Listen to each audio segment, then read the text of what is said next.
सोचिए, एक ऐसा एग्रीमेंट जो सिर्फ व्यापार नहीं बल्कि भारत और इजराइल की दोस्ती के नए युग की शुरुआत है। दिल्ली में 8 सितंबर को जो हुआ उसे इतिहास में याद रखा जाएगा।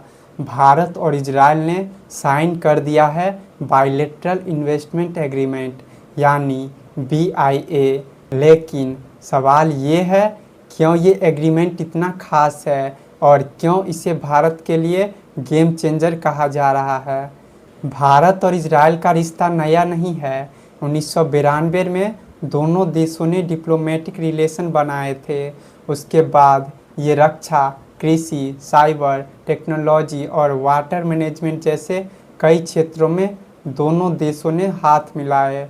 लेकिन अब ये बायलैटरल इन्वेस्टमेंट एग्रीमेंट एक ऐसा कदम है जो दोनों देशों के आर्थिक रिश्तों को और ज़्यादा मजबूत करेगा।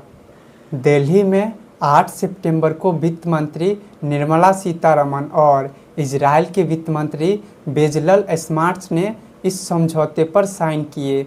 ये एग्रीमेंट दोनों देशों के निवेशकों को स्थायित्व और सुरक्षा देगा। इसमें innovation, infrastructure development, digital services और फाइनेंशियल रेगुलेशन जैसे अहम सेक्टर्स को प्राथमिकता दी गई है। दोस्तों, ये एग्रीमेंट खास इसलिए भी है क्योंकि इजराइल OECD देशों में पहला देश है जिसने भारत के साथ BIA साइन किया। OECD यानी organisation for economic corporation and development, जिसमें 38 देश शामिल है। इसका लक्ष्य है ग्रोथ, वर्ल्ड ट्रेड और पारदर्शिता को बढ़ावा देना। इसीलिए ये एग्रीमेंट सिर्फ दो देशों का नहीं बल्कि ग्लोबल लेवल पर एक मैसेज है। यह BIA 1996 में हुई इंडिया और इजराइल इन्वेस्टमेंट ट्रीटी को रिप्लेस करेगा।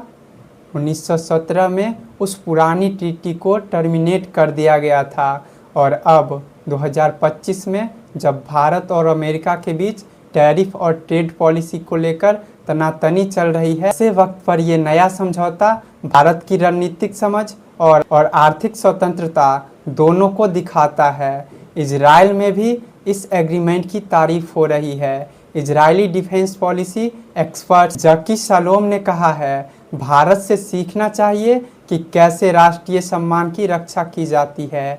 येरूशलम पोस्ट ने इसे बड़े विस्तार से छापा, यानी भारत का स्टैंड सिर्फ एग्रीमेंट तक सीमित नहीं बल्कि पूरी दुनिया के लिए एक उदाहरण बन गया है। अब सवाल यह, इसका असर क्या होगा। भारतीय और इजरायली निवेशकों को एक सुरक्षित माहौल मिलेगा। दोनों देशों के रीजनल डेवलपमेंट, बैंक और फाइनेंशियल प्रोटोकॉल मजबूत होंगे। इजराइल के एक्सपोर्ट्स को बढ़ावा मिलेगा। स्टार्टअप्स और टेक सेक्टर को सीधा फायदा होगा और सबसे बड़ी बात, ये ट्रीटी पारदर्शिता, निवेश का ट्रांसफ़र और नुकसान की भरपाई जैसे मुद्दों को आसान बनाएगी। इस मौके पर इजराइल का बड़ा डेलीगेशन भारत आया है। दिल्ली के बाद वे मुंबई और गांधीनगर भी जाएंगे। वित्त मंत्री स्मार्ट्स ने निर्मला सीतारमण को इजराइल आने का न्योता दिया। साथ ही उन्होंने भारत में एक रिप्रेजेंटेशनल ऑफिस खोलने की भी बात कही, यानी आने वाले समय में दोनों देशों के बीच ट्रेड और इन्वेस्टमेंट का नया पुल बनने वाला है। बिजनेस टुडे की रिपोर्ट मानती है कि यह ट्रीटी दोनों देशों के बीच कंफर्ट और कॉन्फिडेंस को बढ़ाएगी। इजराइल ने साल 2000 से अब तक 15 देशों के साथ ऐसे BIA साइन किए हैं जिनमें UAE, जापान, फिलीपींस, थाईलैंड और साउथ अफ्रीका जैसे देश शामिल है और अब इस लिस्ट में भारत का नाम भी जुड़ गया। और फर्क ये है कि भारत का मार्केट इन सब से बड़ा है। तो आने वाले समय में इसका असर 3 स्तरों पर दिखेगा। ग्लोबल लेवल पर भारत दिखा रहा है कि वह सिर्फ अमेरिका या यूरोप पर निर्भर नहीं बल्कि मल्टीपल पार्टनर्स के साथ रिश्ते बना सकता है। बायलैटरल लेवल पर भारत और इजराइल की दोस्ती और गहरी होगी, जो रक्षा से आगे बढ़कर अब आर्थिक सेक्टर में भी मजबूत होगी। ग्राउंड लेवल पर आम लोगों को नौकरियों, इनोवेशन और नई टेक्नोलॉजी के रूप में फ़ायदा मिलेगा। दोस्तों, ये बायलैटरल इन्वेस्टमेंट एग्रीमेंट सिर्फ एक पेपर पर साइन नहीं है, ये है भारत की नई आर्थिक कूटनीति का ऐलान। ये मैसेज है कि भारत अब किसी एक देश के दबाव में नहीं, बल्कि अपने हितों के लिए ग्लोबल लेवल पर साझेदारियां बना रहा है। आपको क्या लगता है, क्या इंडिया और इजराइल BIS से भारत को ग्लोबल ट्रेड वॉर में नई ताकत मिलेगी?